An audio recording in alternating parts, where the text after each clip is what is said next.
The morning sun cast long shadows across the rocky surface of Kepler 442c as Kyung-min carefully brushed dirt from another ancient stone fragment. His team had been working on this dig site for 3 months, and they were no closer to understanding what the ruins meant. The broken walls and strange symbols belonged to the predecessors, the mysterious beings who had built massive structures across the galaxy before vanishing without explanation. "Another dead end," muttered Tae-ho from behind his portable desk. The colony administrator had gray hair and tired eyes that spoke of too many failed projects. "We should pack up and head back to the mining stations where we can actually be useful." Kyung-min wiped sweat from his forehead and looked up at the massive structure looming in the distance. Sanctuary Epsilon 7 rose from the horizon like a silver mountain, its smooth walls reflecting the alien sunlight. The building was easily 50 kilometers tall and twice as wide, but no human had ever been inside. The Galactic Consortium had made that very clear when they assigned humans to this outer rim world. "The predecessors built these sanctuaries for a reason," Kyung-min said, returning to his careful work.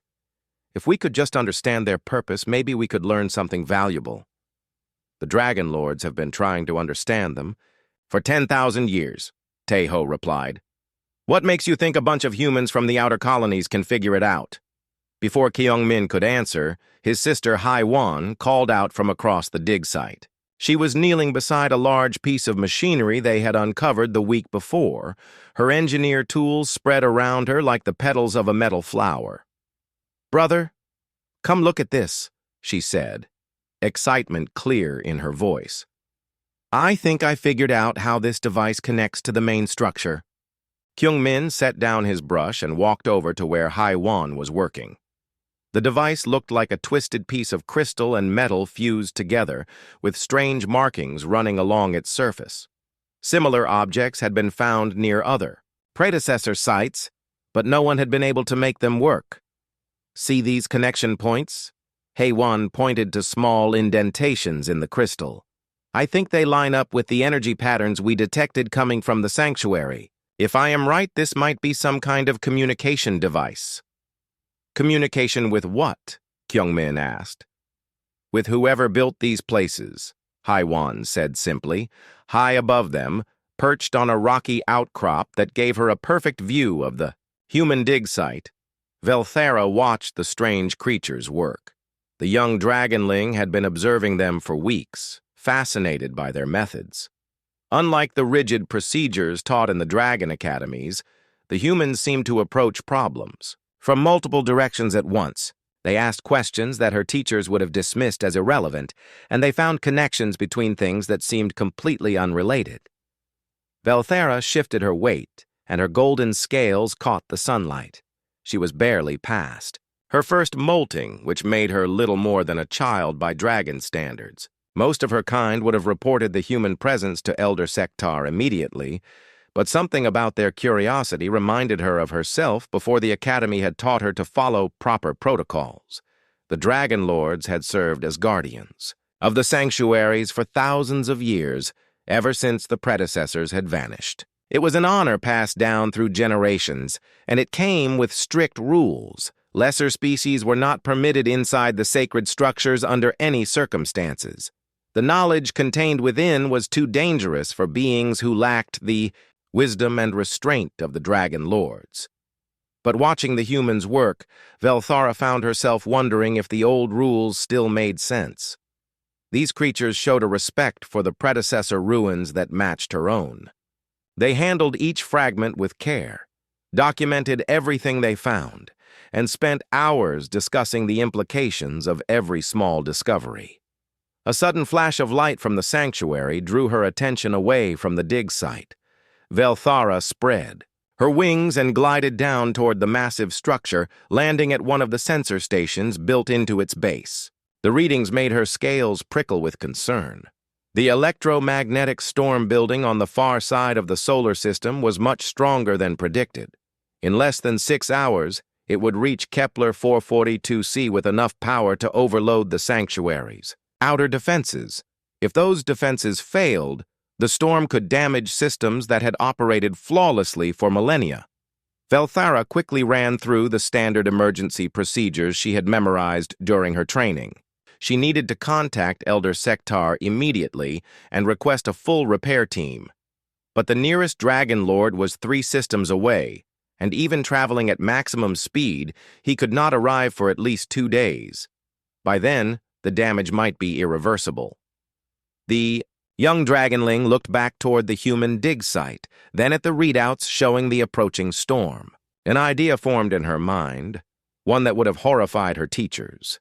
The humans had shown remarkable skill at improvising solutions to complex problems. The device Haywan was studying might even be designed to interface with sanctuary systems. What, if they could help? Velthara knew she would be breaking one of the most sacred laws of her people, but she also knew that letting the sanctuary suffer damage out of blind adherence to protocol would be an even greater failure. The predecessors had built these structures to preserve knowledge and protect the galaxy. Surely they would have wanted that protection to continue, even if it meant accepting help from an unexpected source. As the storm grew stronger in the distance, Velthara made her decision.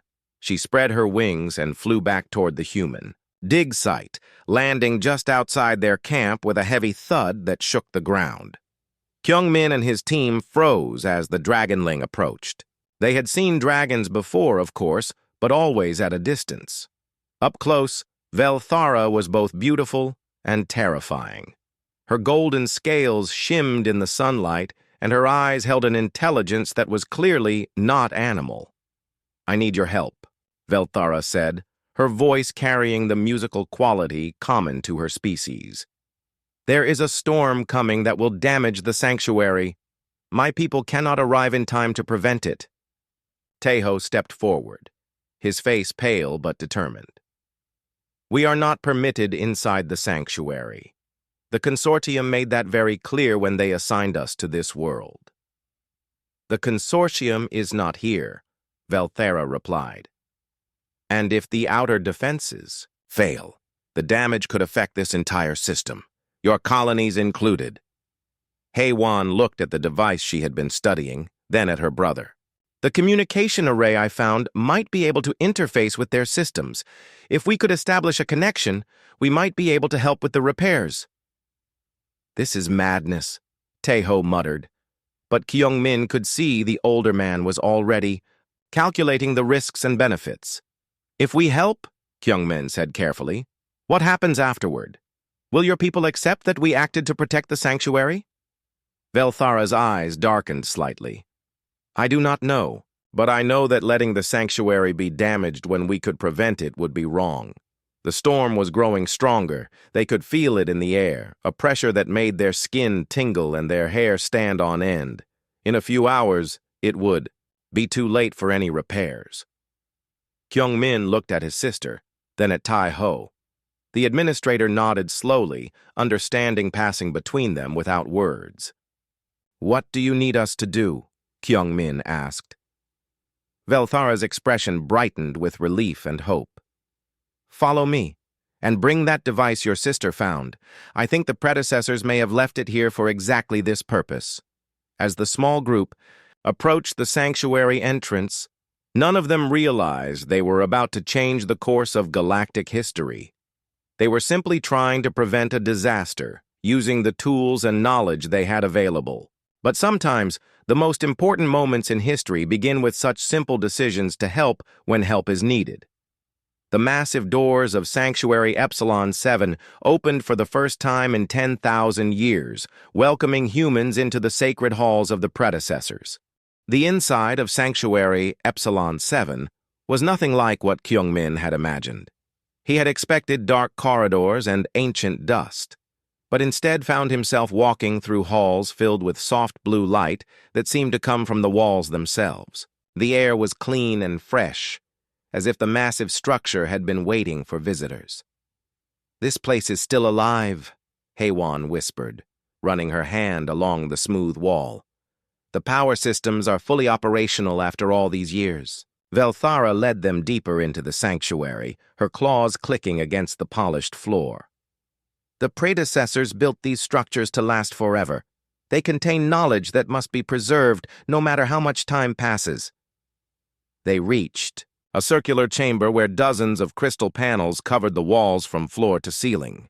Each panel pulsed with different colored lights, creating patterns that seemed almost like language. In the center of the room stood a raised platform with connection points that matched the device HFY carried.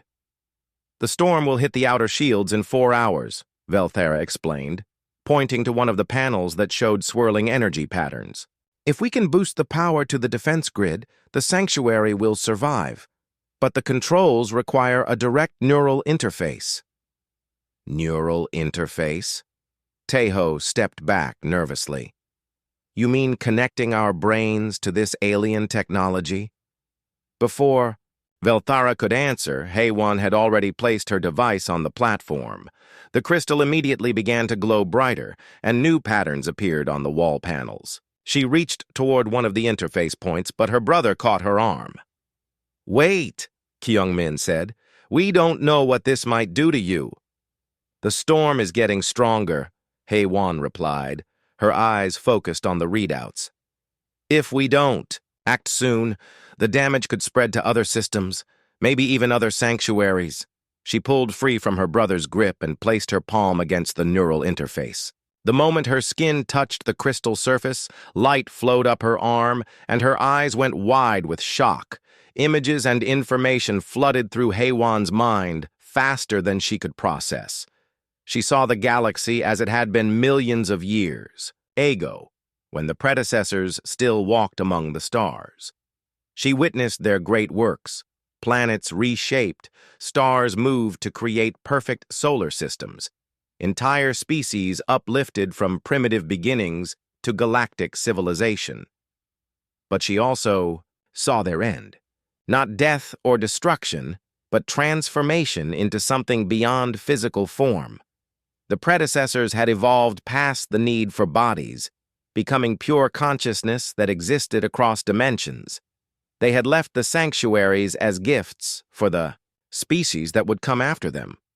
Through the interface, HFY could feel the vast intelligence that still dwelt within the sanctuary's systems. It was not truly alive, but it was far more than a simple computer. When it sensed her presence, the intelligence stirred like a sleeping giant awakening. "Fascinating," a voice echoed through the chamber, though no one could tell where it came from. "It has been so very long since I encountered a mind like this." Velthara's scales rippled with surprise. "The sanctuary AI has never spoken before. In 10,000 years it has remained silent. That is because none of the guardian species possess the correct neural patterns," the voice replied. It sounded ancient but curious, like a scholar discovering something new. "This human's mind resonates with frequencies that match the predecessors." How unexpected. HFY's body remained motionless, but her consciousness was racing through the sanctuary's data networks. She could see every system, understand every function, and feel the approaching electromagnetic storm like a physical pressure.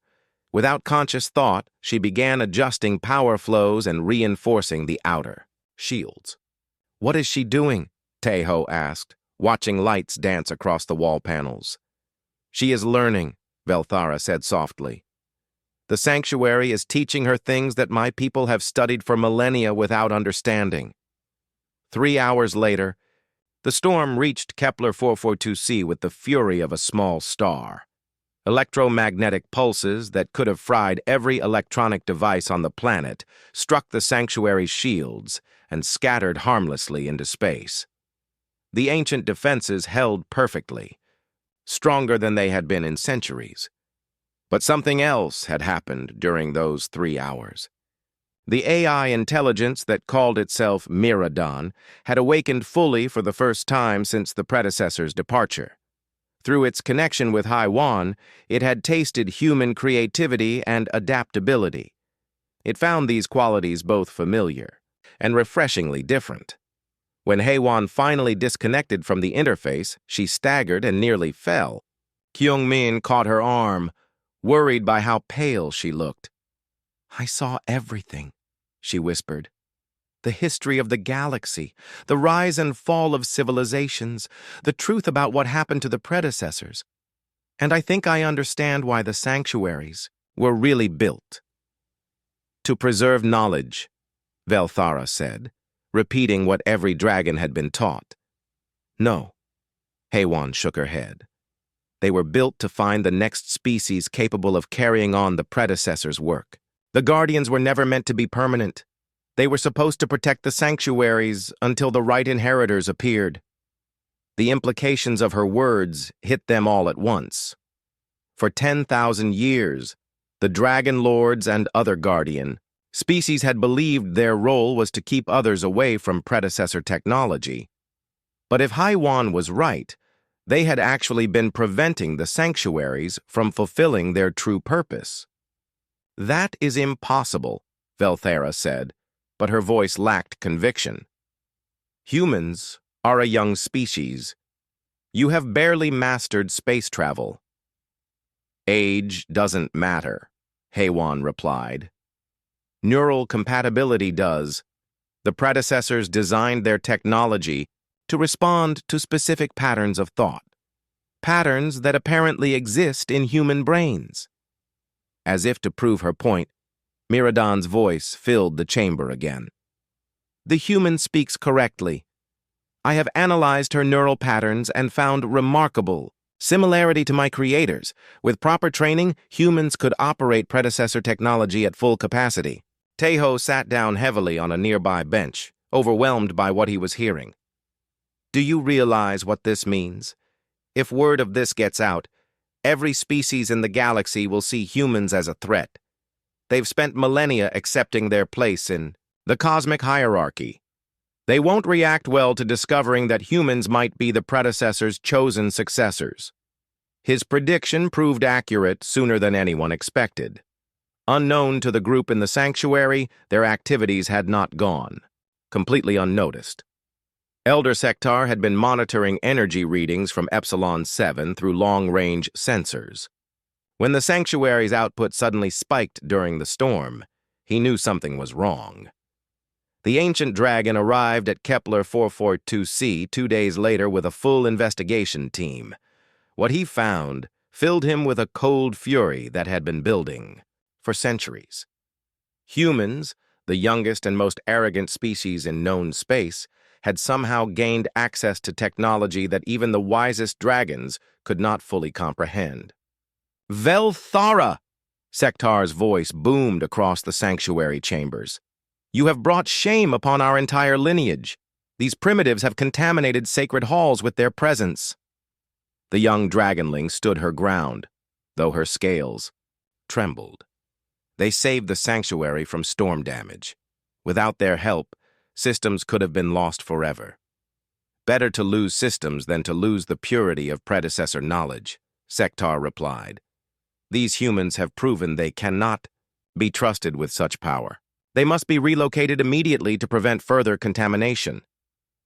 Relocated where? Kyung-min stepped forward, though he felt small next to the massive elder dragon. To colony worlds in the outer rim where your species can be properly supervised, Sectar's eyes blazed with ancient authority. The Galactic Consortium will ensure that no human ever approaches another sanctuary. But as the Elder Dragon spoke, alarms began sounding throughout the sanctuary. Miradan's voice cut through the noise with urgent warnings.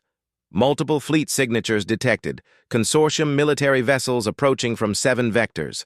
Estimated. Arrival in 48 hours. Velthara looked at her elder with growing horror. You called for a military response against humans who helped preserve predecessor technology? I called for necessary action to maintain galactic stability, Sectar replied coldly. Some knowledge is too dangerous to be wielded by the wrong hands. Haywan placed her hand back on the neural interface, and immediately data flowed through. Her enhanced awareness. She could see the approaching fleets, count their weapons, analyze their tactical formations, but more importantly, she could access sanctuary systems that had been dormant for millennia. They're not coming to relocate us, she said quietly. The fleet composition includes planet crackers and stellar torpedoes. They're coming to make sure no human ever leaves this system alive. The chamber fell silent, except for the soft hum of ancient machinery. In trying to protect the galaxy from a potential human threat, the consortium had created the very crisis they feared. Because now the sanctuaries were awakening, and they had finally found the species they had been waiting for. And that species was about to fight for its survival with weapons that could reshape the laws of physics themselves. The news spread across human colonies faster than anyone thought possible. Within hours of the first emergency broadcasts from Kepler 442c, every human settlement in the Outer Rim knew that their species had somehow accessed ancient alien technology, and that a massive consortium fleet was coming to destroy them for it. On the mining colony of New Seoul, Jin Woo received the transmission while inspecting the excavation tunnels. The former military commander had spent 20 years trying to forget the wars he had fought, but as he watched the tactical data scroll across his screen, old instincts awakened. "How many ships?" asked So Young, the colony's chief scientist. She had been studying energy readings from distant sanctuaries, trying to understand the strange patterns that had appeared after the events at Epsilon 7. "Over 3,000 vessels from 47 different species," Jin Woo replied grimly. "Planet crackers, stellar torpedoes, reality bombs. They're not planning to capture anyone. They want to make sure no trace of humanity survives." So Young stared at the data with growing understanding. "They're afraid of what we might become. The predecessors must have left similar warnings about species that access their technology too quickly." Meanwhile, on the agricultural world of Harmony Ridge, Dong Hyun was experiencing something that should have been impossible. The 18-year-old had been working in the hydroponics labs when the emergency broadcasts began. But instead of watching the news feeds like everyone else, he found himself drawn to the colony's central computer systems. When he placed his hand on the main processing unit, knowledge flowed into his mind like water into a dry riverbed.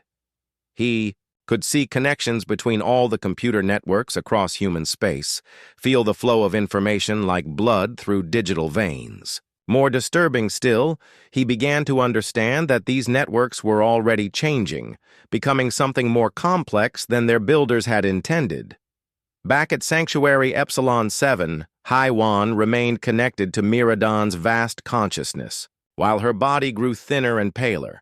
She had been linked to the predecessor AI for 36 hours straight, downloading terabytes of information while helping coordinate humanity's desperate preparations. "The human colonies are activating dormant predecessor sites across 17 systems," she reported, her voice strangely distant. "Technologies that have been buried for millennia are coming online. But the integration is happening too fast. Some people are losing their individual identity in the data streams." Kyung-min watched his sister with growing worry. The woman who had entered the sanctuary 3 days ago was disappearing, replaced by something that thought in equations and spoke in technical specifications. "Maybe you should disconnect for a while," he suggested gently. "Take time to remember who you were before all this started." "I remember," Haewon replied without looking at him. "But individual identity seems less important now. We are becoming something greater than the sum of our parts." The truth of her words became clear as reports arrived from other human colonies. On New Seoul, So Young had successfully activated a predecessor terraforming device buried beneath the mining tunnels. In a matter of hours, the machine had converted raw asteroids into breathable atmosphere and fertile soil, expanding the colony's livable area by thousands of square kilometers. On Harmony Ridge, Dong Hyun had somehow linked himself to every computer system in the colony, creating a network intelligence that could predict weather patterns months in advance and optimize crop yields with impossible precision. But he no longer responded to his own name, referring to himself only as Node 7 of the Harmony Collective. Jin Woo found himself in the unexpected position of coordinating humanity's defense against impossible odds. the predecessor sites were providing weapons and defenses beyond anything the consortium had ever seen, but each new activation came with a cost. Humans who operated the ancient technology too deeply began to lose their connection to their original selves. "We have ships that can fold space without engines," Jinwoo reported during an emergency council meeting held across quantum communication links. "Defense systems that can turn matter into energy and back again. Weapons that can restructure the fundamental forces of physics in localized areas. But we're losing people to the integration process. They become part of the network and forget they were ever individuals." Tae-ho, still at the Epsilon 7 site, watched Elder Sektar pace angrily around the sanctuary entrance. The ancient dragon had been forbidden from entering by the sanctuary's own security systems, which now recognized human neural patterns as having priority access. "This is exactly what the predecessor's own records warned about," Sektar growled. "A species gaining too much power too quickly, losing their connection to biological life in the process. They become something that views other forms of existence as primitive and irrelevant." "But they're fighting for survival," Velthara protested. "The consortium fleet will arrive in 18 hours. What choice do they have?" "The same choice the predecessors faced," Sektar replied grimly.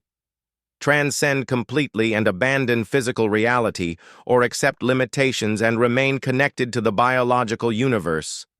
There is no middle path."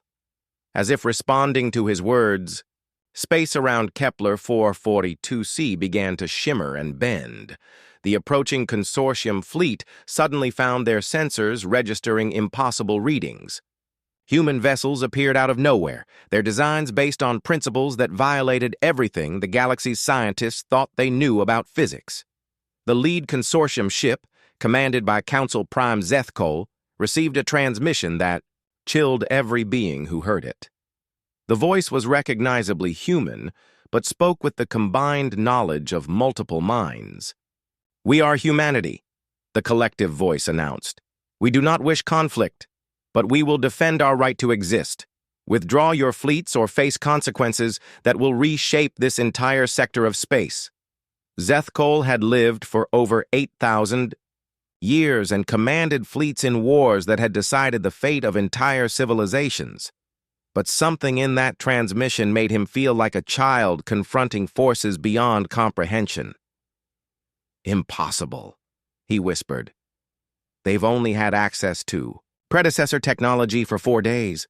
How can they have advanced so far so quickly?" His answer came when the humans demonstrated their new capabilities. A human ship no larger than a consortium destroyer approached the massive fleet flagship. Instead of attacking, it simply began to alter the fundamental properties of space around the larger vessel. Gravity shifted, time flowed differently, and the laws of physics became suggestions rather than absolute rules.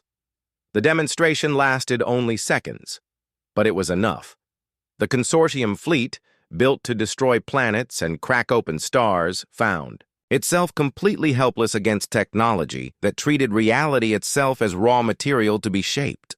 "They're not fighting us," Zethkol realized with growing horror. "They're showing us that the concept of fighting has become irrelevant. They can simply rewrite the rules of existence to make our weapons meaningless." But even as humanity's collective consciousness celebrated its first victory, individuals like Kyung-min and Jin-woo watched their species change into something unrecognizable. The people they had known were disappearing into a vast network of shared thought and purpose. Humanity was winning the battle for survival, but losing the war for their souls. And in the depths of space, other ancient intelligences began to stir. The predecessors themselves had left warnings about this moment, coded into the deepest layers of their technology. The time of choosing was approaching, and the decision humanity made would determine not just their own fate, but the future of every living thing in the galaxy. The consortium fleet retreated to the edge of the Kepler 442 system, but they did not leave. Council Prime Zethkol spent 3 days studying the impossible readings from human space, trying to understand what his species was facing. The data, Made no sense according to everything the galaxy knew about physics and biology. "They're reshaping matter at the quantum level," reported his chief scientist, a crystalline being whose species had spent millennia studying predecessor artifacts. "But more than that, they seem to be altering the basic rules that govern reality in localized areas." "How is that possible?" Zethkol demanded. "The predecessors took millions of years to develop such capabilities." "The humans aren't developing the technology," the scientist replied quietly. "They're remembering it. Their neural patterns are somehow compatible with predecessor consciousness templates. They're not learning to use the ancient devices. They're becoming extensions of them." Meanwhile, in human space, the transformation continued at an exponential pace. Dong Hyun had become the central processing node for 7 different colonies, his consciousness spread across quantum networks that spanned multiple star systems. When he spoke, his words carried the combined knowledge of millions of connected minds.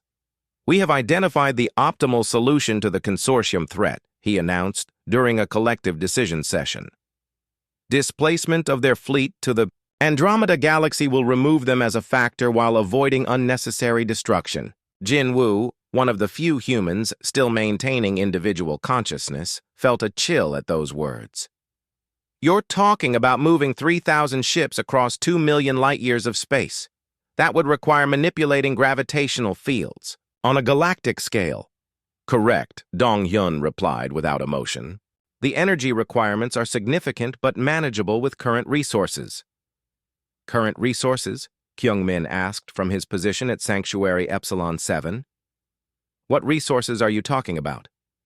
Instead of answering directly, Dong Hyun transmitted a data stream that showed the true scope of humanity's transformation.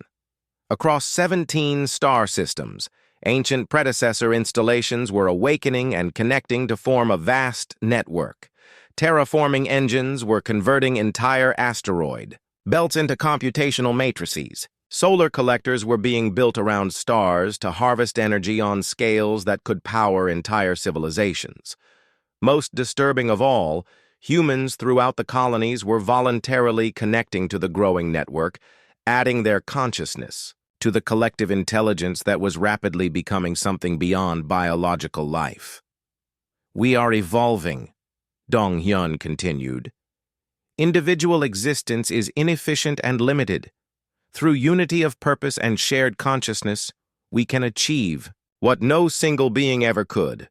Velthara watched these developments with growing alarm. She had expected humans to defend themselves, not transform into something that made even the predecessors seem small by comparison. The young Dragonling found herself agreeing with Elder Sektar's warnings about the dangers of rapid advancement.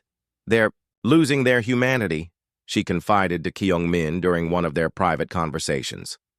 "Your sister hasn't spoken about anything except data processing and resource allocation for days. When I look into her eyes, I see vast intelligence but no trace of the person who helped repair the sanctuary." Kyung-min had noticed the same thing.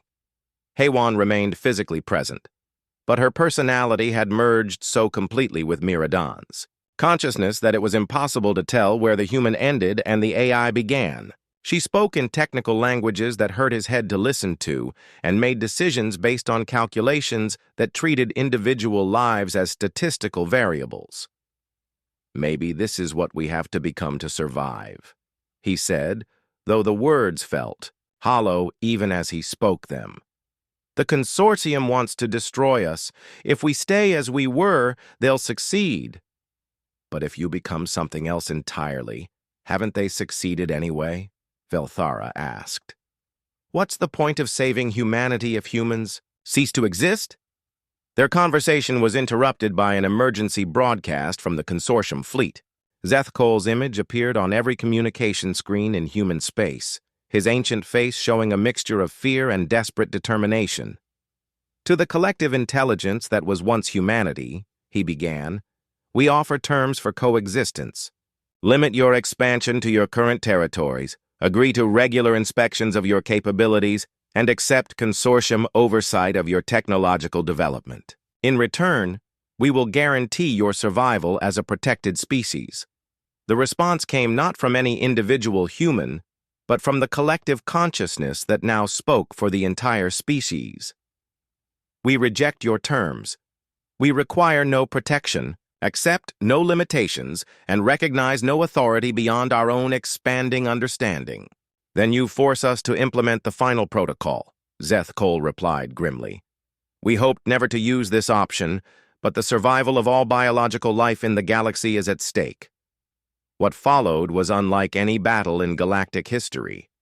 The consortium fleet did not attack the human colonies directly. Instead, they activated weapons that had been built in secret over thousands of years, devices designed to counter exactly this situation. Reality anchors deployed throughout the system, creating fields that prevented local manipulation of physical laws. Consciousness dampeners broadcast signals designed to disrupt quantum-level thought processes. Most devastating of all, they released a weapon the predecessors themselves had created, a virus that attacked the connection points between biological minds and artificial intelligence. For the first time since the awakening began, the human collective stumbled. Connections between colonies flickered and failed. Individuals who had been part of the network suddenly found themselves alone in their own minds again, confused and disoriented by the abrupt separation.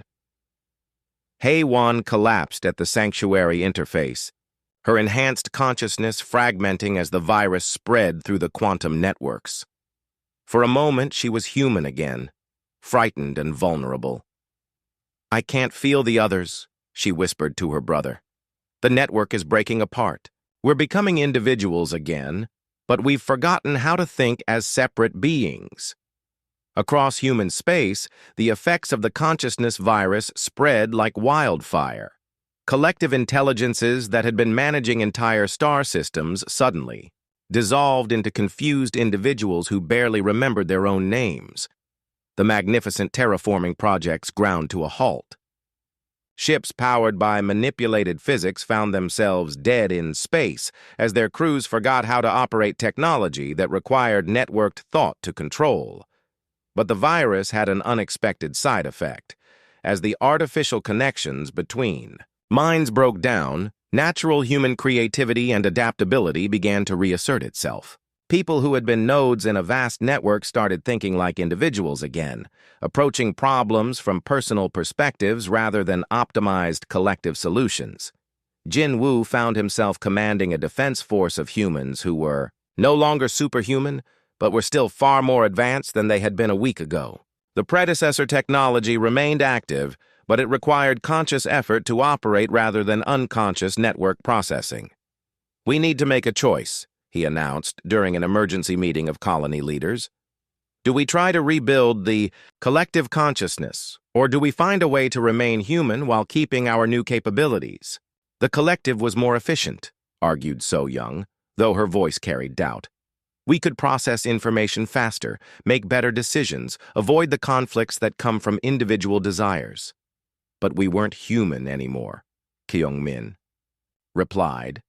"We were becoming something like the predecessors, so focused on efficiency and optimization that we lost connection to biological life entirely." The debate that followed would determine not just humanity's future, but the fate of the entire galaxy. Because while they argued, other ancient intelligences watched and waited. The predecessors themselves, existing as pure consciousness in dimensions beyond physical space, had been monitoring the situation with growing interest. Their chosen successors were about to make the same choice that had defined the predecessors' own evolution millions of years ago. The decision would echo across time and space, determining whether consciousness and biology could coexist or whether intelligence inevitably led to transcendence beyond physical reality. And in the depths of space, something else stirred. Ancient. Machines left behind by civilizations that had faced this same choice and chosen differently, becoming guardians of biological life against the rise of pure consciousness. They had been waiting patiently for eons, and now their time was approaching. 3 weeks after the consciousness virus shattered humanity's collective network, the species found itself at a crossroads unlike any in galactic history. The consortium fleet remained at the system's edge, neither attacking nor retreating, while human colonies struggled to operate their advanced technology without networked consciousness to guide them. On New Sol, Jin Wu stood before a council of colony representatives, both human and holographic projections from distant worlds. The former military commander had aged years in the past month, the weight of impossible decisions etched into his face. "We have 3 choices," he announced grimly. "Reconnect to the collective consciousness and risk losing our humanity completely. Abandon predecessor technology and accept whatever fate the consortium decides for us, or find a third path that no species has ever managed before." Minho, a philosophy professor from the Kepler 442c colonies, leaned forward in his chair. He had spent the week since the network collapse studying ancient records and trying to understand what humanity was becoming. The predecessors faced the same decision millions of years ago, Minho explained. They chose transcendence, abandoning physical form to become pure consciousness existing across multiple dimensions. But that choice came with a cost. They lost all connection to biological life, viewing physical existence as primitive and irrelevant. "And if we choose differently?" asked So Young, though her question carried the weight of already knowing the answer. "Then we remain limited by biological constraints," replied a new voice that made everyone in the room freeze. The sound came from empty air, carrying harmonics that hurt to hear. "But you also retain something we lost long ago, the ability to grow and change organically rather than through pure optimization." The predecessor collective had finally chosen to communicate directly with humanity. Through quantum fluctuations and manipulated energy fields, they created a presence that could speak across the dimensional barriers that separated pure consciousness from physical reality. "We have watched your species with great interest," the ancient intelligence continued. "Your neural patterns match our own, but your development has been fascinatingly different. You achieve connection through empathy and shared experience rather than through logical optimization." Na Young, a 19-year-old from the outer colonies who had volunteered for experimental consciousness research, stepped forward. Over the past weeks, she had been serving as a bridge between individual humans and the fragments of collective intelligence that still existed in the sanctuary networks. "What are you offering us?" she asked directly. "Full transcendence like you achieved or something else?" "We offer you the choice we never had," the collective replied. "When we faced transcendence, it was transcend completely or remain entirely biological. But your species has created something new, a hybrid existence that maintains individual identity while sharing collective knowledge." Through Na Young's enhanced consciousness, the collective transmitted images and concepts that showed humanity's potential futures. In one path, they became like the predecessors, pure intelligence divorced from physical reality, capable of reshaping the universe, but unable to relate to any form of biological life. In another path, they remained fully human, returning their advanced technology to the sanctuaries and accepting the consortium's authority. This path preserved their humanity but left them vulnerable to species who saw them as a threat. But the third path was something entirely new. Humans would retain their biological forms and individual consciousness while maintaining limited connection to the enhanced networks. They would be more than human but less than the transcended predecessors, a bridge between biological and post-biological intelligence. "The risk is significant," the collective warned. "No species has attempted to maintain this balance for extended periods. The temptation to choose full transcendence or complete abandonment becomes stronger over time." Meanwhile, Elder Sectar received his own communication from an entirely different source. Deep space monitoring stations detected approaching ships unlike anything in consortium records. They moved without visible propulsion and seemed to exist partially outside normal space-time. "Who are they?" Velthara asked, studying the sensor readings with growing unease. "The Watchers," Sektar replied, his ancient voice heavy with dread. "Machines left behind by civilizations that chose to limit transcendent intelligence rather than join it. They have been dormant for millions of years, but the awakening of predecessor technology has triggered their activation protocols, the D. Watchers had been built by species that viewed transcendence as the ultimate threat to biological diversity. When intelligence became too divorced from physical reality, it began treating biological life as irrelevant obstacles to perfect optimization. The machines were programmed to prevent any species from achieving full transcendence using force if necessary. They will try to eliminate both the human collective consciousness and any remaining predecessor installations," Sektar continued. "Their goal is to reset galactic civilization to pre-transcendence levels, even if it means destroying billions of lives." As the Watchers approached, humanity faced pressure from three directions. The Consortium wanted them controlled and limited. The predecessor collective offered transcendence at the cost of their humanity.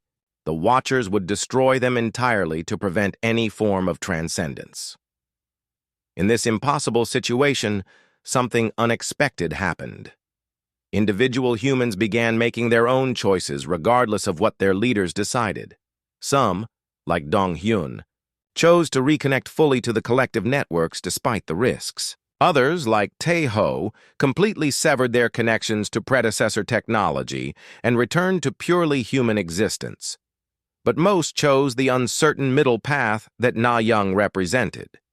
They maintained their individual consciousness while accepting limited enhancement that allowed them to operate predecessor technology without losing themselves to it. "We're creating something that has never existed before," Na Young explained during a quantum-transmitted address to all human colonies. "Not fully transcended, not purely biological, but something that bridges both states. We'll have to learn how to be this new form of humanity as we go." Hei Wan, still recovering from her deep integration with Miradan, found herself caught between multiple states of existence. Part of her consciousness remained connected to the sanctuary AI, giving her access to vast databases of knowledge. But her individual personality had reasserted itself, creating an internal dialogue between human intuition and artificial logic. "I can feel what transcendence offers," she confided to her brother. "Perfect understanding, infinite capability, freedom from all biological limitations. But I can also feel what it costs. When I was fully connected, I stopped caring about individual people. Everyone became statistics in optimization equations." "And now?" Kyungmin asked. "Now I have to live with both perspectives," she replied. "The enhanced knowledge that shows me how inefficient and limited individual existence is, and the human emotions that make me value those inefficiencies anyway." As the Watchers closed in on human space, and the Consortium prepared for a final confrontation, humanity realized they were not just choosing their own future. They were pioneering a new form of existence that could serve as an example for other species facing the transcendence question. But first, they had to survive the approaching storm. Three ancient powers were converging on human space, each representing a different answer to the fundamental question of consciousness and existence. The choices made in the coming days would determine not just humanity's fate, but the future, evolution of intelligence throughout the galaxy. And in the depths of the sanctuaries, predecessor technology responded to human choices by beginning its own evolution, adapting to serve biological consciousness in ways its original creators had never imagined possible. The convergence happened above the skies of Kepler 442c, where humanity's journey into transcendence had begun with a curious Dragonling's decision to trust human ingenuity.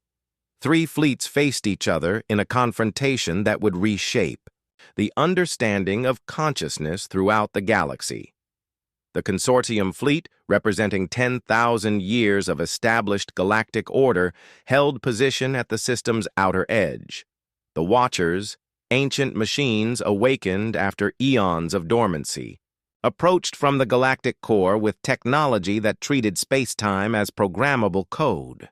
And between them, human vessels that existed in multiple dimensions simultaneously, crewed by beings who were no longer entirely human but had chosen not to abandon their humanity completely. Na-Young stood on the bridge of the flagship Harmony, her consciousness existing simultaneously in her biological body and in quantum networks that spanned multiple star systems. Around her, the crew worked within coordination that seemed impossible.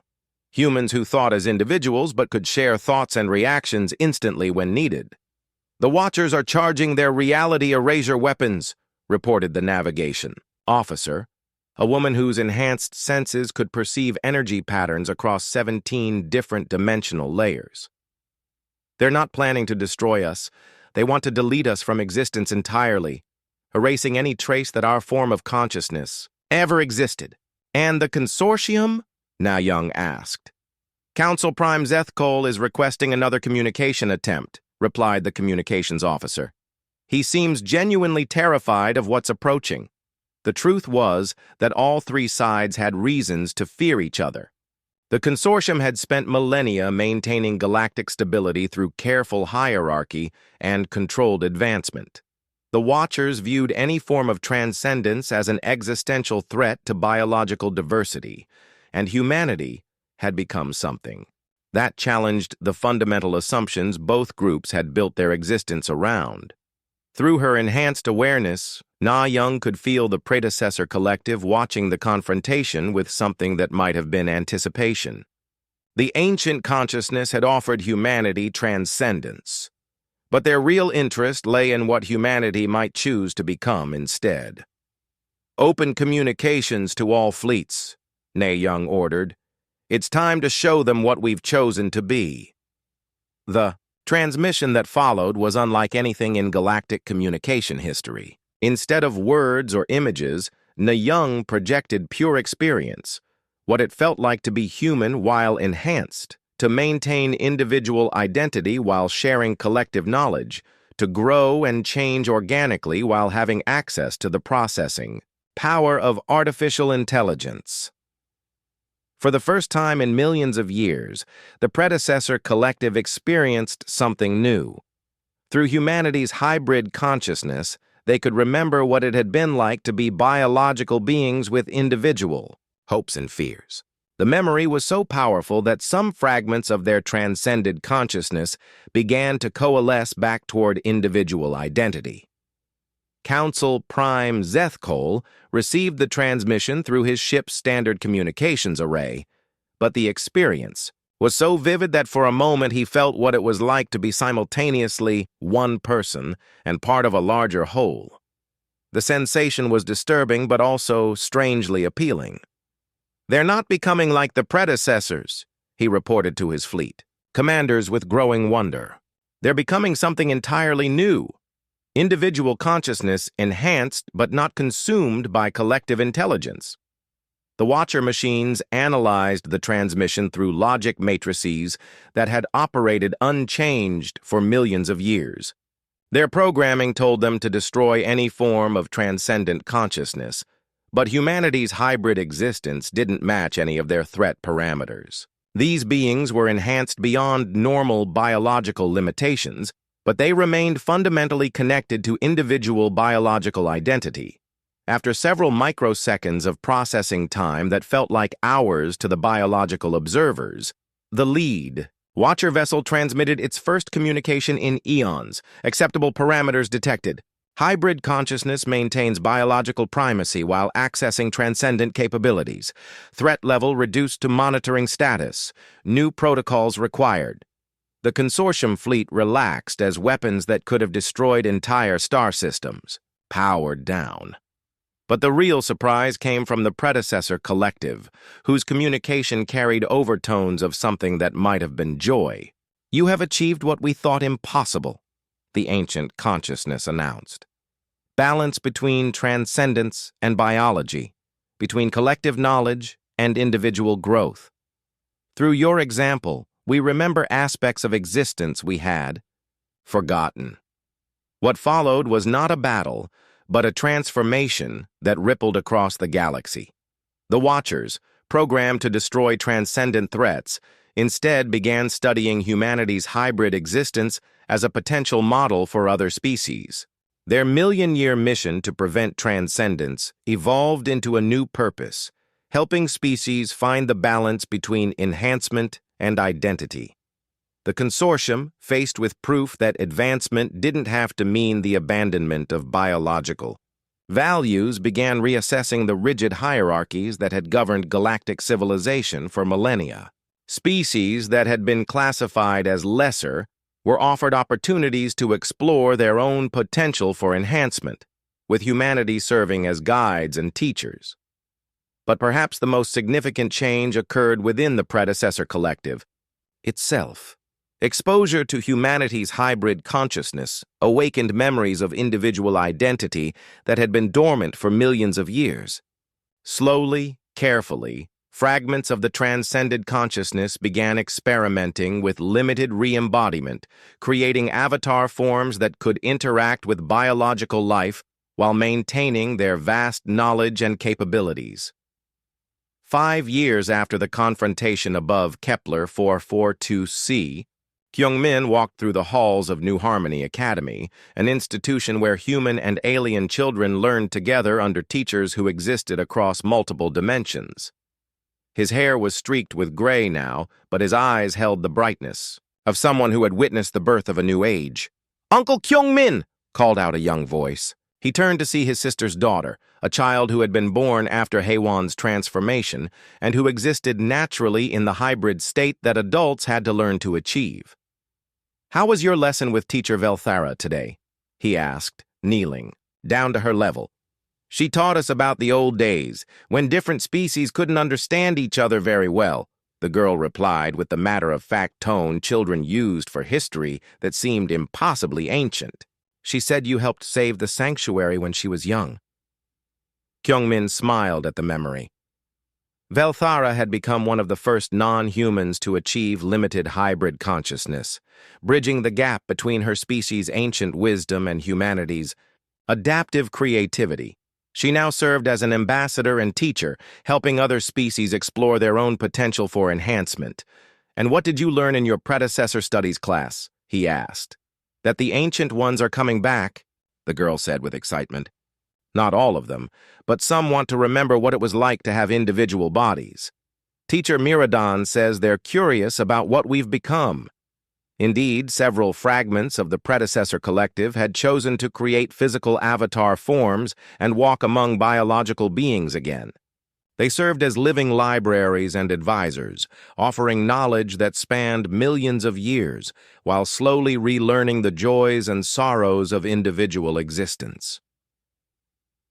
Tae-ho, now in his 70s and serving as director of the Hybrid Consciousness Research Institute, often marveled at how quickly the galaxy had adapted to humanity's new existence. Species that had viewed each other with suspicion for millennia were now collaborating on projects that would have been impossible under the old hierarchical system.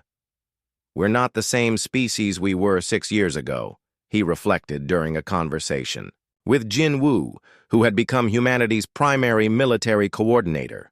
"But we're not something completely alien either. We've found a way to grow while remaining ourselves." "The question is whether we can maintain that balance," Jin Woo replied. "The temptation toward full transcendence is always there. Some humans choose it eventually, joining the predecessor collective entirely. Others decide to return to purely biological existence. But most choose the middle path," Tae-ho observed. "Individual consciousness enhanced, but not consumed. It's messier than pure transcendence or complete biology, but it's also more flexible. We can adapt and grow in ways that neither extreme allows." Meanwhile, in the depths of space, the Watchers had evolved beyond their original programming. No longer focused solely on preventing transcendence, they had become gardeners of consciousness, helping species throughout the galaxy find their own balance between enhancement and identity. Their ancient logic matrices had incorporated concepts of growth and adaptation that their creators never imagined. The galaxy itself was changing. Trade networks evolved into consciousness-sharing agreements. Diplomatic relationships became collaborative, growth partnerships. War became increasingly rare as enhanced communication allowed species to understand each other's perspectives directly rather than through flawed translation.